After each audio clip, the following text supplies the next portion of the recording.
Oogway stated, stepping up to her with Shifu by his side. "Neither did I, though I'm glad we got to," Natsumi said, smiling. The final civilians filed into the square, and Shifu said, "If nothing else comes of this, then we will at least see how far your students have come. Any ideas on who might be the winner?" Natsumi grinned and said, "I couldn't say, all my students have the skills to be the one, only time will tell who it will be," as Jing approached the stage. "Let the tournament begin," he declared, banging the small gong, causing the crowds to cheer and the gate to close. Natsumi watched it. Her eyes narrowed for a moment as she thought she saw a flash of black and white on the other side, but she played it off as her imagination as Shifu stepped up to speak. "Citizens of the Valley of Peace, it is my pleasure to introduce the most renowned fighters is all of China, prize students of Master Natsumi, the golden-tailed vixen herself, Tigress, Monkey, Mantis, Crane, Viper, the Furious Five," he declared, his voice filled with pride of his best friend's students. Proud of the students for learning the delicate yet potent art of action poses on their own, Natsumi watched and laughed as they descended from the roof. Soon the tournament was underway, each other students paired against a unique construct. Normally these would be nothing more than wood and metal dummies, with controllers in them to use their limited functions. However, that's to Natsumi's skill in Fuinjutsu. These were living, breathing warrior constructs ready to do battle. Before defeating the dragon beast with its own assaults, Crane, the 1,000-ton of fire, a dangerous dragon beast that threw a constantly shifting arsenal of pyrotechnics at its opponent, skillfully moved and flew between the blasts, turning the battle into more of a dance. Viper saw the Genshiai Three Sisters, a trio of dolls that resembled marionettes and were equipped with swords and whips, as nothing more than nuisances, tools she could use to lead and entice the sisters into destroying themselves in the process of her battle. For Monkey, the Nanoshaku lion, a ferocious lion-like construct that attacked with overwhelming speed and strength, but even still it was no match for Monkey as he climbed and leaped his way onto the lion, striking its joints and using its own power against it, destroying the beast finally with a mighty blow to the head. With the intention of destroying the bug, Mantis, the army of 10,000 swords, a real army of tiny wooden samurai, effortlessly used his speed and agility to defeat several swordsmen at once and smash them into one another. Natsumi clapped along with the crowd at the display of her students. She was fired up along with the crowd and ready to watch her sister take down the most fearsome of all the constructs, the dreaded Iron Ox. However, that was the moment destiny decided to show Natsumi just how real it was. Her attention was abruptly drawn to a tree beyond the wall that was stooped until it suddenly rose again and sent Po into the air. All the noise stopped abruptly when Oogway froze. "Dragon Warrior," he murmured as he shut his eyes, motioning for her students to line up. Natsumi watched as Oogway descended the stairs and began to approach them. However, before he could reach them a tremendous noise arose from behind the walls, when a huge firework burst into a flurry of color and sound. Natsumi could only stare in mild fear. Her eyes were fixed on the rapidly falling figure that was heading their way, not the firework display. At the last second her eyes widened as she saw where the figure was going to crash, but it was too late to stop events from unfolding as Po landed smack down into the arena. For a time no one spoke. Then whispers began to be heard as everyone saw the panda come to and glance up, exactly where Oogway's finger was stretched. "Okay Natsumi, deep breaths, do not think about murdering the panda your little sister has a crush on. It was not his fault that he got picked by Oogway. He has training. He is not weak or anything. You can work with this," Natsumi thought as she tried to cool her raging temper at the sheer idiocy of the situation.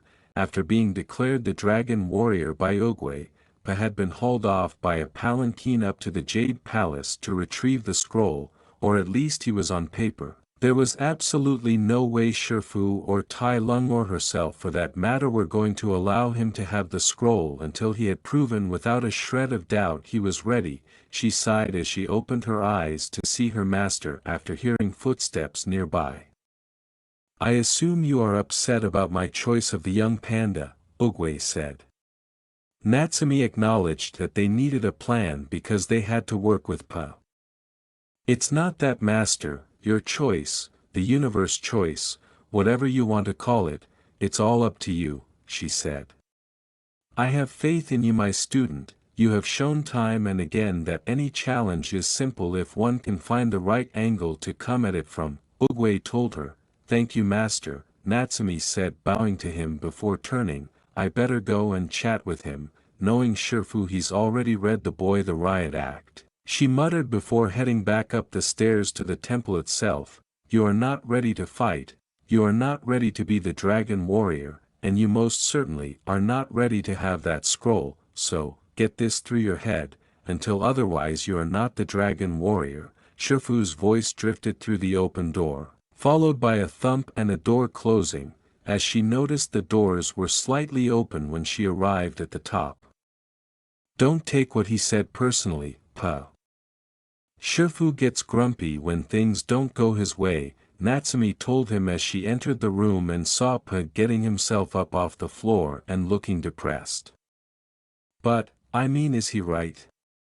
Pa asked, standing up, beginning to wander the hall again. I mean, look at all these guys and everything they have done, look at you and Shifu, the five, Tai Lung, all of you are these amazing warriors who have saved China more times than anyone can count, Pa said before sitting down with a sigh. I'm just a panda and the son of a noodle chef. How can I be the dragon warrior? He asked. Natsumi could somewhat understand his perspective because she had previously experienced similar ideas. She used to struggle with and cope with them when she was in the Leaf Village, away from the public's view. An idea suddenly sparked in her head, one she could use to motivate and cheer up Pa. Did you know, Pa, that a long time ago I was in the same place you were? She asked, making him look at her. Before I came to the palace, back in my home village, I was considered the dead last and the dope, the idiot who would never amount to anything. Everyone called me that, saying I would never achieve my dreams, Natsumi said.